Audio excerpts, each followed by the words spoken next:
Welcome to Care More, Be Better, a podcast for people like you who care about the social impact of conscious companies and everyday heroes. Hear inspiring stories from those who put people and planet before profit and personal gain. You'll learn how you can make a difference, vote with your dollars, and get involved today. Here's your host, Corinna Bellizzi. Hello, fellow do-gooders and friends. I'm your host, Corinna Bellizzi, an activist and cause marketer who's passionate about social impact and sustainability. If you haven't already, please rate this show wherever you listen. Simple actions like giving a star rating, downloading a show, and writing a review help us climb the charts so other like-minded individuals can find the show. You can reach out on social platforms at Care More Be Better, send us private messages, and tell us what topics you'd like to see covered. You can also join our newsletter on our website. Just visit caremorebebetter.com. As we get started today, I want to talk about struggling. Many of us already know that out of struggle comes growth. So many charities are built on that foundation alone, struggling to answer a specific call or need. But now, in the face of uncertain economic times, the already leanly run charities you know and love can really struggle to even exist. Smaller charities without large endowments from foundations are often the self-funded passion projects of inspired individuals who simply feel they must give back. We've heard about a few like this, including Love Without Borders for Refugees in Need and the Corneal Dystrophy Foundation that we covered in episode 6. The point is this: just because these charities are small doesn't mean their work is unimportant. Just thinking of these two examples helps you see how critical the work they do can be. While some charities are singularly focused, others are a little more general, providing funds and resources to numerous other organizations that vitally need support. One such not-for-profit is the award-winning North Wales Dragons out of the UK. This not-for-profit football team boasts 75 members that have played 108 games to support a variety of charities. To talk about the North Wales Dragons, a fundraising team that's been running since 2009, I'm joined by Chris Roberts, their co-founder and executive director. As a proud heart attack survivor, he campaigns for healthy hearts through the North Wales Dragons too, even securing the celebrity Davina McCall as a Dragon's Heart warrior. He has an amazing story of how a simple doodle by a dining room table changed his life forever. So Chris, welcome. Good afternoon. Or should I say good morning? Well, you are across the pond from me. Here it's the morning. There, I'm sure it's the evening. Welcome. And why don't we start there? Tell us this amazing story of how a doodle changed your life forever.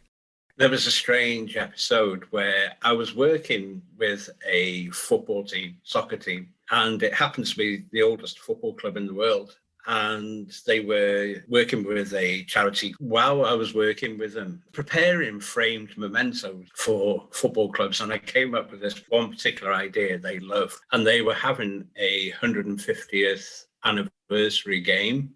And they said to me, would you put one of these framed mementos together for this up and coming match that they were having? There was some hesitancy because it was something that I'd never ever been involved with before. I just happened to put this one thing together and they'd seen it and they'd liked it. And I was reluctant. I said, you know what, I'd much rather leave it alone because I don't do this for a living. And they said, no, please, would you really go ahead and do it? They were actually presenting to Inter Milan. If you're into soccer, Inter Milan is like one of the biggest football clubs in the world. And I thought, you know what, if I don't do anything in my life again, being a soccer fan, soccer lover, that's what I'm going to do. I'm going to put this one thing together. And I did. I was invited to a football ground over here called Bramall Lane, and it's the home of Sheffield United, who are a Premier football team. I was invited along. I went onto the pitch. I was with Mario Balotelli. He was in the players' tunnel with me.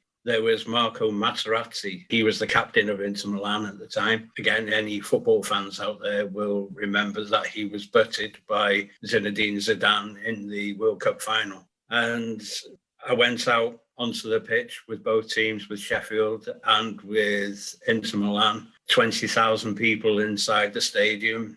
Pele was there as well. And when I was growing up, Pele was, you've got your Lionel Messi now, you've got your Cristiano Ronaldo. Well, Pele was the guy at the time. Yeah, I remember him too. Yeah, that happened in 2007. And I'm telling the story now and I can still feel the goosebumps. It was such an amazing day. And that was the day that actually changed my life, because it was from there that we started working alongside Sheffield Football Club in a more, shall we say, community capacity. Well, that's a lovely story. I would just love for you to talk a little bit about that. Let's say that first effort in 2009 when you formed the North Wales Dragons.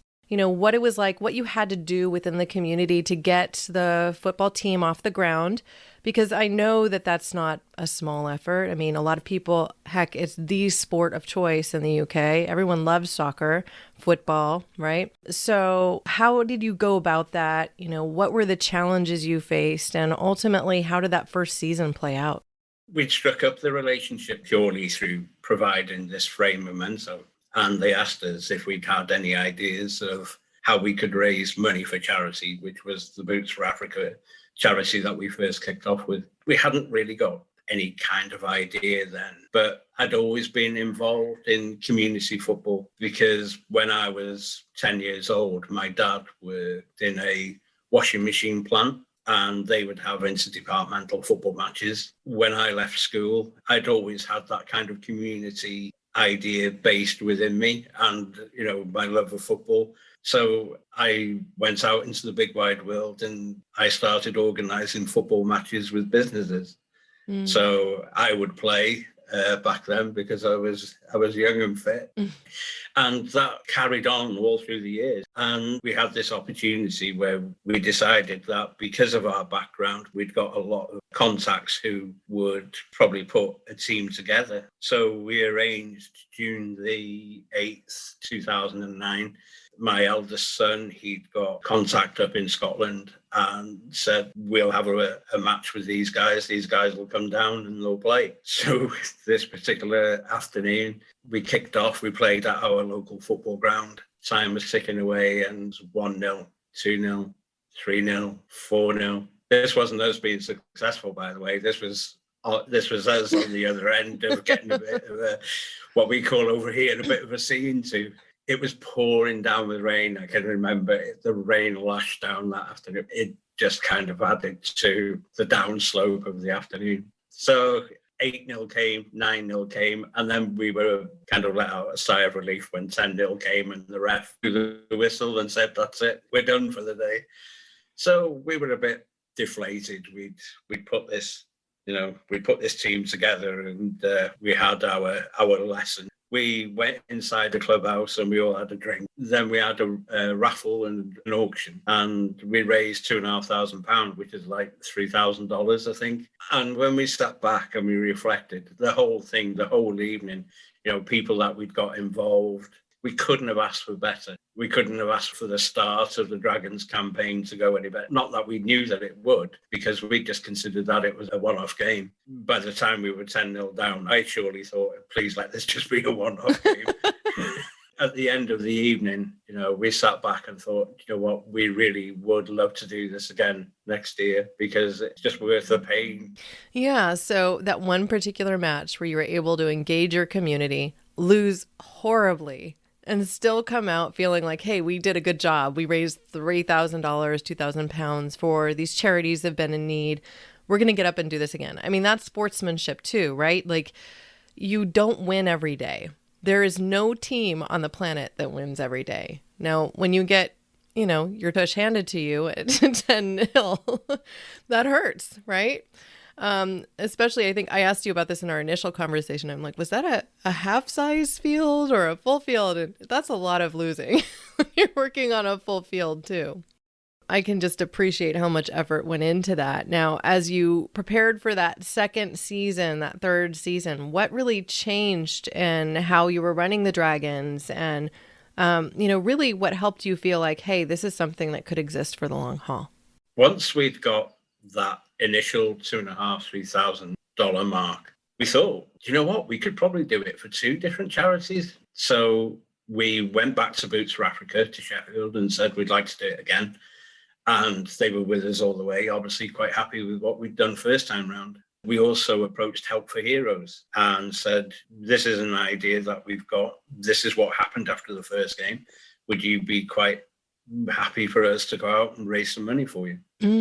And that was exactly the way it happened. Again, we raised a similar amount by doing exactly the same thing. But what we found then is that once we set ourselves walls or hurdles, I suppose, when you get beaten 10-0, you've got the biggest mountain to climb. It wasn't about the getting beat. It was about the taking part, and it was about the money that was made. The score was secondary. Even though the score hurt, it was about how much money we could make for it and how many more charities we could involve. So when we got to 2010, we did the 2 charities. But when we got to 2011, we thought, we can go for 4 charities. Boots for Africa was one. Buckley Town in the Community was another one. Click Sergeant, which was a children's charity up in Scotland.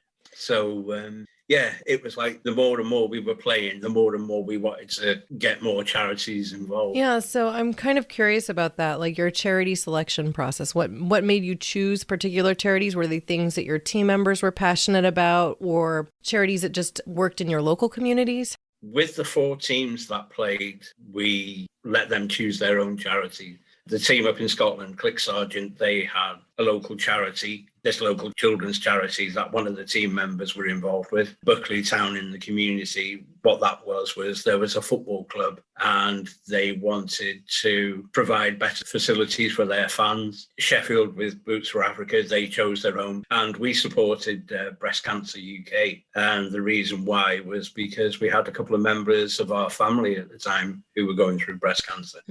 So I won't say that it was a family choice that it happened that we chose breast cancer, but it was something that we put out to the team and said, these are a few of the charities that we would like to sponsor. Which one would you go for? So it was a vote, really, that said, we'll go for the breast. Well, I mean, that gets more engagement from your team members too, right? If they're excited to support a particular charity.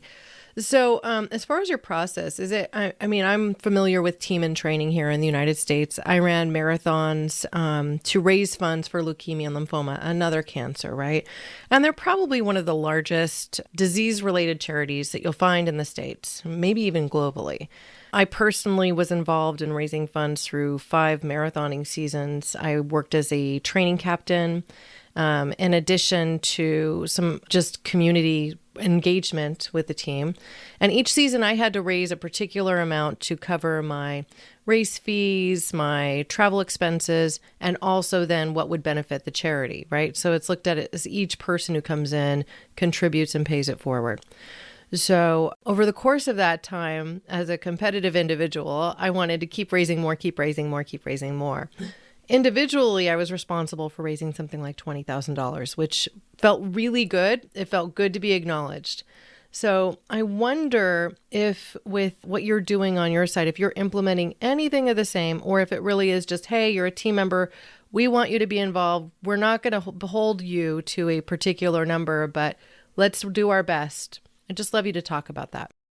We are in a position where what we have is 75 players who are on our books altogether. So to ask them to go out week in, week out, month in, month out to raise money for charity, we can't do it because we feel that for them to turn out and play, which they do at a weekend, we think that is donation enough because they volunteer their time and effort.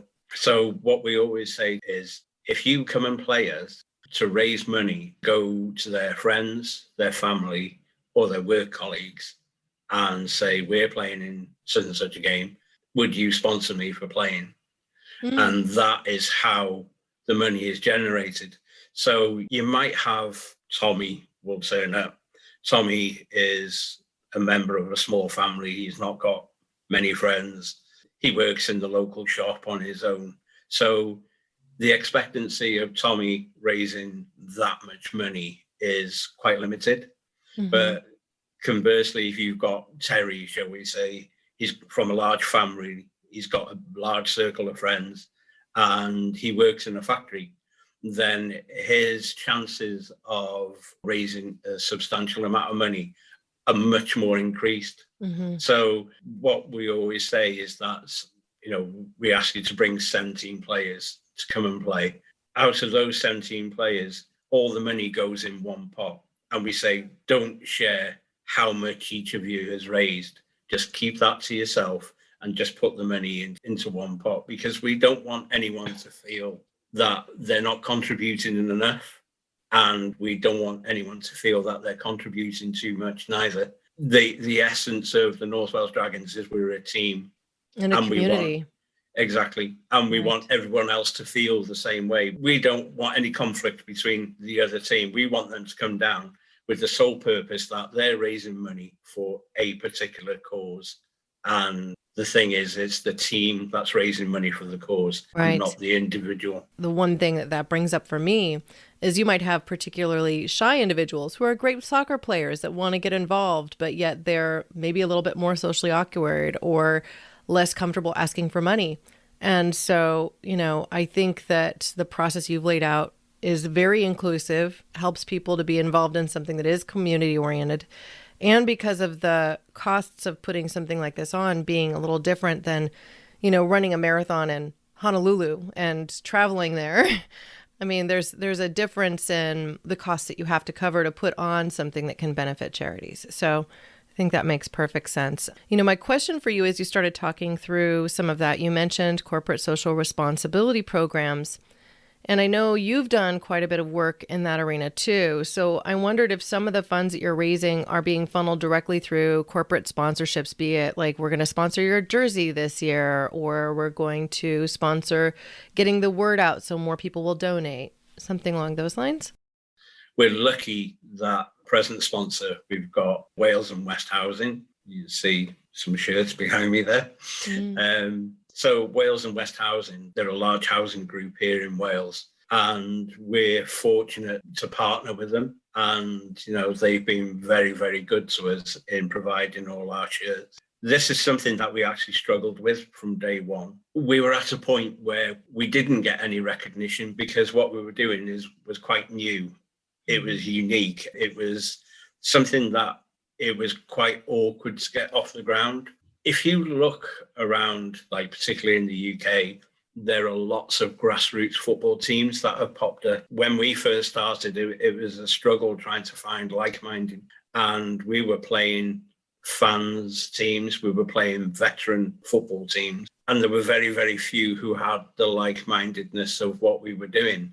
So I would like to think that we were probably breakthrough in putting a charity football team together. And it was in those early years that we struggled to get the recognition because people didn't really understand what it was that we did. But as we grew and grew, getting educated as to how to put ourselves on social media, because none of us had ever run a business before. And we ended up having to run it like a business. We ended up following people on Twitter who had philanthropy or who were doing great things in the community. We were following them. And we were asking questions of them about what can we do to get better. And they were giving us this information. There's like big entrepreneurs out there, who we were following and asking questions, and they were quite giving of their time. And even now, when I go around, we always look back on them and call them the board that we couldn't afford. Because if you'd have gone out to them and say, listen, I could do with some advice for you. They would charge thousands for this kind of advice. And so, as a result of what they told us, we managed to get ourselves out there a bit more. And Wales and West approached us and said, we love what you're doing. You are right alongside us in our social policies. And we would love to have you on board as a partner. That was 2 years ago. And we've been offered the partnership to continue as well. Yeah. Well, that all sounds lovely. I look at this picture of you now, seeing behind you all of these lovely jerseys from seasons past. And I'd love for you to just talk for a moment about why they might be different colors and ultimately, what you're doing to remain scrappy so that, most of the funds are getting to the charities that you're supporting. When we put our first football kit together, I think you call them uniforms over there. No funding whatsoever, nothing from anywhere. So what we did was we thought best way to try and get a kit together, eBay. So we went out onto eBay and we managed to grab a set of shirts and it hardly cost anything at all. We all want to look the same, but we all want the money to go to charity. Mm-hmm. So that was the first kit that we bought. And then the second kit was the same. We thought, we've grown out of that one now. We want to buy another kit. But the lack of identity was there because there was no plan of what it is that we're doing today. Mm-hmm. So it was like, we'll just get another set of jerseys. Yeah, so you didn't necessarily have some branding firm come in and say, here's your colors, and we're going to stick to this, and this will improve your brand visibility. This is your logo, and this is how we should be seen. Yeah. Are you doing that work now? This is exactly the way that it's working now, because we found the identity and we found the recognition. And going forward, there will always be a dragon on the shirt now, because that's what we are. You know, we are a dragon. The dragon will always be there because that is now our identity. Yeah. So, I mean, I was tempted to bring my bearded dragon down to show you. I have a lizard myself. Not exactly the same. She looked quite content in her enclosure, so I left her there. Yeah, I could imagine. I wonder, too, if you could just talk a little bit about the charities that you're working to affect in your next season and how COVID may have impacted what you're doing presently. I imagine that since we're living with a lot of restrictions right now, 2020 likely went a little dark. You know, how do you see the team coming out of that, and what charities do you see in your scopes as we move through 2021? The COVID, you know, the pandemic thing took us, I think it took the world by surprise, but I could probably be a little guilty of thinking this will pass. Mm-hmm. And I thought it would pass quickly, and how wrong I was. We played our last tournament in February 2020. So that's, you know, just over 12 months ago. That was for a men's mental health charity. It was a bunch of teams that came together. It was for a man's club that, you know, is involved with suicide prevention and that kind of thing. And that was the last time that we've actually probably kicked a ball in anger, shall we say. There was no way in the world that I thought this is going to last 12 months or maybe a bit longer. When it came to the middle of the pandemic, when it was at its height over here, we wondered what we could do as a community group. Rather than playing to raise money for charity, what we were doing was we were doing bits of community work, like we clubbed together and bought essential items for patients who were special needs, so they couldn't have any visitors. So we were providing stuff like toiletries and that kind of thing. We were buying takeaway meals for our accident and emergency unit because they were stretched. It was bad enough dealing with COVID on its own, never mind having accident. They needed specialist hand creams because they were working with COVID, and not only do they, you know, wash once, they wash twice, you name it, and their hands were becoming quite sore. So we provided specialist hand creams for them as well. We were donating money and food to our local food bank because a lot of families suffered due to unemployment. And we donated to children's charities as well. There was a lot of on-field stuff that we had to come away from, but we did, you know, we can feel proud that we actually dived into our local community and tried to help out as much as we could.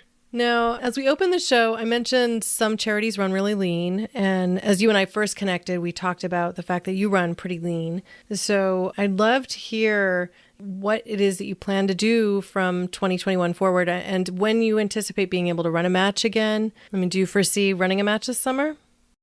Yes. To be honest, that's what's keeping us going, because we have a tournament and we have a match that we really do need to play. Every year we have an 8-team tournament, which we call a Dragons Invitational, and we invite our friends' teams along, and they play to raise money for 8 charities. That is kind of our signature game, which is pretty much based on that first Boots for Africa match that we had. Yeah. The other one is we have a friend of the family who committed suicide 2 years ago, day after Christmas Day. And that's called the David Jones Trophy. And in 2009, we said that this is something that we wanted to hold every year in his memory, because he was a guy who supported us from day one. Mhm. He believed in everything that we were doing. He believed in everything that we were going to do. He came to our events. He even did stuff in the background, admin wise. And it was sad that we had to cancel last year. We normally play it in September. This is one game that we do really want to play, purely because it's in our heart to play this game. Right. Well, you mentioned earlier that you had, I think February last year, benefited a charity that specifically was oriented towards mental health. Was that inspired by this individual? It's inspired by him and a lot of other individuals. My brother-in-law was in his mid-30s when he took his own life. We're finding a lot. It's a cruel world. We find that, mental health does take a grip of people. It's more prevalent now. And I think, there are certain aspects that do make us think we need to play more and we need to raise more awareness about mental health. I think, in some certain circumstances, it's getting quite cliche of saying it's good to talk and what have you, but we must talk. It's something that even the hardest of males, even the hardest of females, we have to talk to each other. It's a long old subject that we could talk about. One of the things that I didn't expect in starting this podcast, I'm having conversations with people all over the globe that are leading fairly inspiring lives like your own. You're very committed to a particular cause. You're working with a community to build more community. And I think that, over the course of this last year, especially when we've been more isolated, when we haven't had as many chances to connect, when we haven't had as many chances to look one another in the eye and to give a hug and shake a hand. I mean, all the things that we were so accustomed to as a social species, it poses unique challenges. So in starting this podcast, the thing that I didn't expect as a benefit to me was that I, again, felt more connected to the world. I didn't realize that I was starting to feel disconnected because the symptom kind of crept up slowly. It's like something you don't necessarily have the ability to put your finger on it because we're all experiencing it. We are all forced into this situation. And the mental challenges that raises, it's not like an on-off switch. It's not like you suddenly just wake up one day and realize, okay, well, today is just a little bit worse than yesterday because I haven't had as many connections. And then the next day is a little bit worse. So it's like a slow attrition, like a death by 1,000 cuts. And so if you have, a whole community of people that are all experiencing the same thing and nobody's talking about it because they don't want to rock the boat or feel like, hey, you know what? I don't have it as bad as somebody else. So I'm just going to keep it closed in and keep it closed in and keep it closed in. Then by the time a week, a month, 2 months, a year goes by, we're all living less than we were living before. And I think that it's time for us to acknowledge that and that this is the reason that mental health is kind of rising as a community concern where more people are getting willing to talk about it and willing to talk about, the ways in which we can support one another. And I am a firm believer that through community, we all create a better future for ourselves. So what you're doing in North Wales through the Dragons, you're creating a community, you're inspiring people, you're giving them connection, you're giving them reason. And by doing that, regardless of whether or not you're raising money specifically for a mental health charity, you are helping them escape the potential of, entering a depression, which nobody wants to experience. And everybody is capable of getting depressed. I don't care who you are. So it's kind of the lot of life of being human, Yeah, the whole mental thing is a strange beast because I've been working in this room for the past 12 months. Mm-hmm. And everything in this house is my work. Mm-hmm. So, I go to the bathroom, it's really the toilet. I go to the living room, it's really the breakout room. I go to the kitchen, it's the canteen. Everything is everything. 24 hours, this house is my life. And we can't travel anywhere. We're supposed to stay locally. We can only walk for exercise around. And, we're totally shackled. purely by something that we've never, ever experienced before. And when we first got into the pandemic, everything was new. Everything was, okay, we're being tested here. Let's see how we can go with this test. Let's see how resilient we are. For the first time round, that was okay. We managed the resilience quite well. But I think, we're on our third lockdown now. Mm-hmm. And there is only so much that the average human being can take. And I think even the average human being is really getting knocked sideways at the moment. And we need some kind of pick-me-up. It's weird, just me chatting to you today. It's a new face that I'm having a conversation with, that it's just different. A window to an outside world. It's a window that I'm appreciative of. Yeah, that's really the purpose, right? We have to connect more. I call this podcast Care More, Be Better for a reason, right? Like the whole purpose of it is an invitation to get people to care a little bit more so we can be a little bit better.